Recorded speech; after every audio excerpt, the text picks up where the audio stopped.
So, Eamon, we're seeing another outbreak of violence in Limerick, a part of the country that's been very quiet in recent times.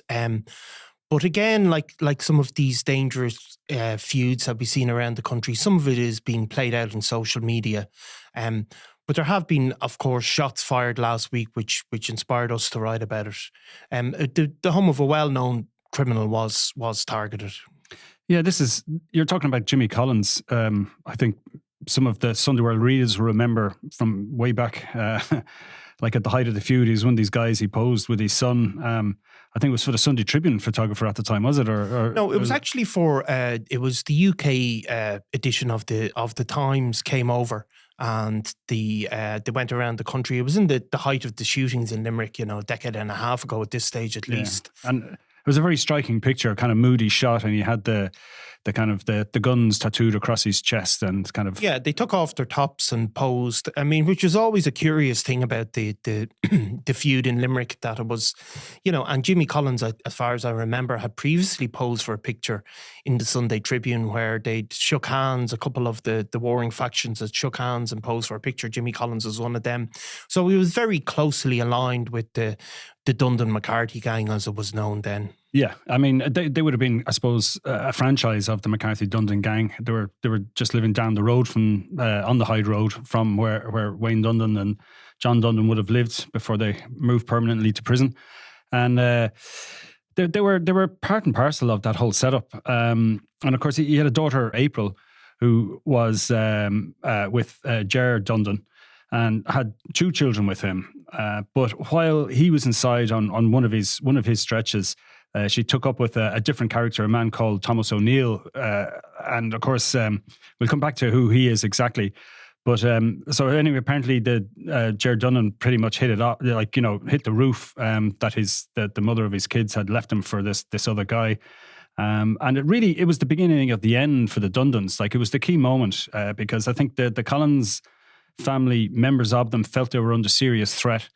And they were the people then who turned around and gave statements against the Dundons. And, April herself, one of her sisters, gave critical evidence in the Special Criminal Court against both Wayne Dundon and John Dundon in separate cases in which they basically reported what they had heard on nights of two separate murders in which either men had been involved in ordering. One of them was the innocent rugby player Shane Gagan, who was mistaken for another gangster. And the other one was the innocent businessman Roy Collins Jr.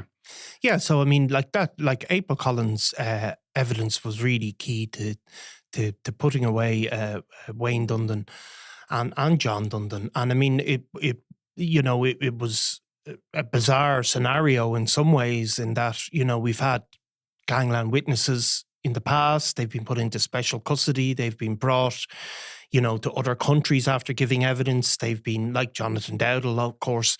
But April Collins briefly, was taken out of her home in Hyde Road, but ultimately returned there, very unusually, to live just a few hundred metres away from the Dundon's home.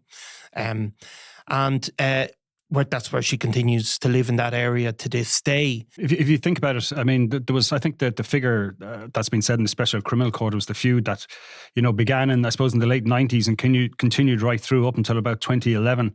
The figure given is about 19 deaths. And really the last kind of serious kind of bit of violence that would have occurred was the attempt on Christy Keane's life in 2016. He survived being shot 4 times. And that was seen as the McCarthys were targeting him. Red Larry McCarthy, who was the man once anointed the head of the McCarthy-Dundon, he's facing charges. Well, he's actually he's waiting a sentence in the Special Criminal Court for his role in that he organised transport that was supposedly used by the people who went to shoot Christy Keane. So that was 2016, early enough, I think, in 2016. And since then, there hasn't been any what you would call feud violence that between the rival factions in Limerick whatsoever. I mean, in the lead up to the shooting on Christy Keane, we'd done a couple of stories about different younger guys attached to the rival factions had been involved in like car chases and ramming each other, and some of which could have ended badly, but luckily enough didn't. Whereas I think this time round, the best way to kind of put it is it's like a falling out between a group of people who would have been a sub-franchise of the McCarthy-Dundons is probably the best way to put it. So you'd have the Collins on one side and this group on the other side. There, another family group on who are apparently basically got into a tussle, partly because this guy Thomas O'Neill, who's April Collins' partner now. He's been rubbing up people the wrong way, as he has done for a long time. I mean, just to quickly go back, I mean, he's I suppose, infamous in criminal circles. He was one of the guys known as the Cratloe Wood rapists. A bunch of young teenagers where they attacked a couple they found in the Cratloe Woods who'd been sitting in a car and beat up the man and took turns, some of them, in sexually assaulting and raping the woman. And Thomas O'Neill, even though he wasn't the oldest in the group, was pretty much earmarked out as the leader of this horrific event, and that and he served time for that. I mean, it was one of the rapes that was probably the most shocking in the history of my time as working in newspapers. Like, it was a really, really savage attack. I think the male, the boyfriend of the victim was locked in the boot. These guys were the majority of them were under 18. Thomas O'Neill himself, I think, was 16, or at the time the offence occurred. He was ultimately charged and convicted as an adult. So, I mean, it was one of those crimes that they're kind of rare, aren't they? Those really, really shocking cases. And Thomas O'Neill and his co-accused became really, really notorious. He went to prison for an extended period of time.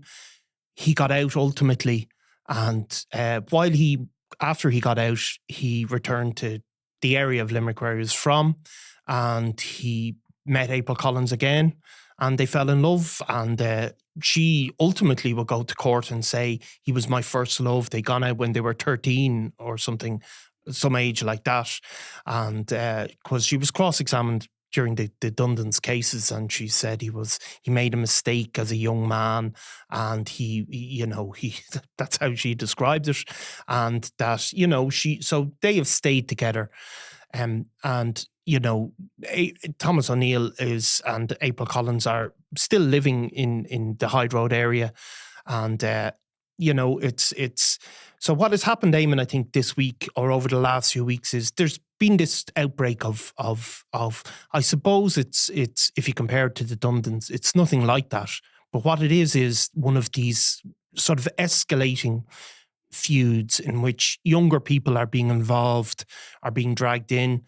There was shots fired, obviously, at Jimmy Collins' home. When was that? But that was well, we're talking on a Friday here, so it would have been last Thursday, a week ago. But it depends when this actual podcast comes out. So, I mean, that's obviously an escalation. We had a story previously as well about how other bullets were found in April Collins' wall. Somebody had shot at it previously, and then you have this sort of escalating social media campaign as well, where people are putting up short videos on TikTok, I think, a lot of them. Yeah. Where there was even a few other incidents, like there was a pipe bomb in July in which a man was injured. There was a group of people shot at in a drive-by shooting in May. And then, as I said, I think it was reported at the time that there was these unexplained bullet holes that were never reported to the guards. The guards weren't aware of what happened or how long ago the bullet holes were made. But yeah, so I mean, like this kind of feuding, like it's been, what's the best way to put it, is like there's a parallel online feud going on. Yeah. And there's some pretty nasty stuff being put up online. There's fake, different fake accounts. And of course, they're playing a lot on O'Neill's background. He's the crimes he committed as a teenager. And there's all sorts of, vile suggestions going on, dragging in other family members and people's heads being photoshopped onto other people's bodies, and it's very much it's pretty nasty stuff, and it is obviously designed to get people in a temper and to goad each other into doing something even more stupid than they've been doing already. Yeah, and we've seen these in places like Finglas, how these kind of social media campaigns like these, where these accounts come up for a few days and put out these videos, with whatever allegations on them, like it really can escalate situations like the feud involving Mr. Flashy in Dublin. Like it's a dangerous thing. And of course the complicated bit, if you look at, people associated with Thomas O'Neill and people on the other side who are sort of broadly associated with the McCarthy faction, they're so complicated and interwoven. The relations between these people, they're so interrelated. They're all from a relatively small area. And it really has there is a danger that people could get dragged into these things. And there are reports of younger teenagers being mixed in with this, put it that way. Yeah, I mean, look, over the years, I suppose the biggest fear is that someone innocent could be hurt or injured, and we've seen that in the feud. I mean, you've already mentioned, Shane Gagan and Roy Collins, and we've seen that, of course, even in the the stuff that went on the north in the city between the Hutchkinnon feuds. There was a number of people that were killed. I think Trevor O'Neill from Crumlin, being one shot dead in Spain. And there was others not too far from where we're sitting. A man was shot dead in a case of mistaken, and a completely innocent man. Yeah. So you're always worried about this kind of stuff could happen, or simply, there is a history of people using cars as weapons and ramming into each other, trying to run over people. I mean, that's there's always a chance something could happen along those lines. Yeah. And that you have to be kind of cognizant of that and worried about it, So, yeah. I mean, and surprisingly enough, I mean, for years, April Collins would have had, a Garda car sitting close to her house, keeping an eye on her because, she had been a state witness. And I think periodically she's had Garda protection, because of, the fact that she gave evidence against the Dundons. But obviously that's not there now. They might, they might decide that it might be needed again. But I mean, the group, which we haven't named, they are apparently suspected of being involved in drug dealing in the area, and Thomas O'Neill has managed to rub these guys up the wrong way. And the information we have is that they're supplied by the faction that's pretty much controlled by, John and Ed's McCarthy. So, that puts the Collins very much directly in potentially in the firing line of the rump of the McCarthy-Dundon gang once again. So, I mean, from their point of view, they're a little bit isolated, but, they've stuck it out for so long. They obviously have confidence in their own connections and in that little patch of ground or territory that they still... Yeah, I mean, it's and you have to say, in terms of April Collins is not a gangland criminal. In fact, she's probably done the service or done some service to the state, as it said. She stood up in court and, gave evidence against some of the most dangerous people in gangland in Ireland, and she has to be commended for that. So what you have is people like the Collins family and, their home is being targeted, and there are many innocent people in there. Obviously, Jimmy Collins Sr. has a criminal record and has a self-declared involvement in these things, but there's many, many innocent people there in that home. I mean, even this week we've seen sort of exchanges of words focusing on that home in Hyde Road, haven't we? Yeah, and I mean, look, anyone who knows Limerick, it's a busy through route. I mean, it's one of those roads you see it in some parts of Dublin as well. It's the main road, going through a kind of pretty much what's an estate. On either side of it, there's kind of a road parallel to it, that the houses sit in off the main road. But it is essentially a through road. Yep. So I mean, it's a way into the city centre. It's a way into the main train station. If you're coming from, say, the Kerry end of the country, that's traditionally it would have been the way you drive in to get there. It'd be your quickest route into that side of the city centre. So it's a busy area. So I mean, there'd be lots of people, for pretty ordinary reasons, like travelling through Hyde Road on a daily basis, quite, potentially. So I mean, so it is a worry that if you're going to have some of this crazy stuff, I mean, even the video you're talking about, I mean, that was right at the junction at, close to where the Collinses live. And there's a guy on a scrambler motorbike who's, it's suggested that he's actually escorting whoever's in the car driving, who's stuck in the line of traffic.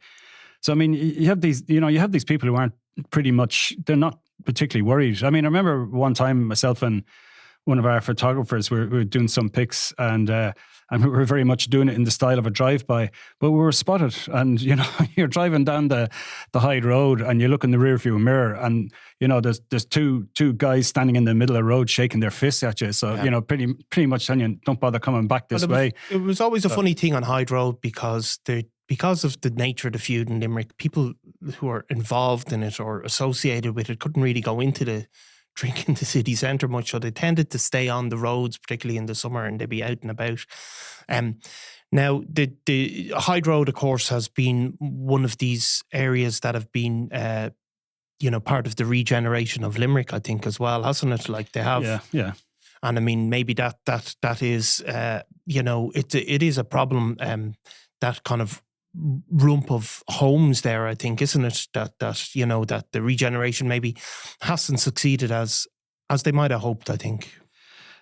Well, I was going to say it's too early to judge, but no, it's not. Probably it isn't at this stage. I mean, we're looking at derelict houses, and I think that the local authorities, have trouble having, getting these houses signed over to them. I mean, they were privately bought, and then you've other houses that were simply abandoned by people. I mean, at one stage, I remember there was houses for sale in some of these areas in Limerick. And they were down to like €8,000, and this is at the height of not too long after the Celtic Tiger. And it's just basically no one wanted them. And some of those have fallen into disrepair. I know there was like in the other part of the city, in the Island Field, there was a recent court case about a derelict house that, was being used by, I think, one of the gangsters from the other side. Yeah. And it just shows you kind of the difficulty in, I suppose, in transferring deeds and ownership and all the rest, and it slows things down. So I mean, even the idea that you can quickly regenerate an area is very difficult, unless everybody agrees to sell up or everybody agrees to move out, which in this case hasn't happened. And besides, I mean, like, it's a big area. I mean, like, even if you drive down the Hyde Road, like, there's plenty of turns off the left and right. I mean, there's a lot of houses there, and it's there a long time. It's probably one of the oldest estates in Limerick.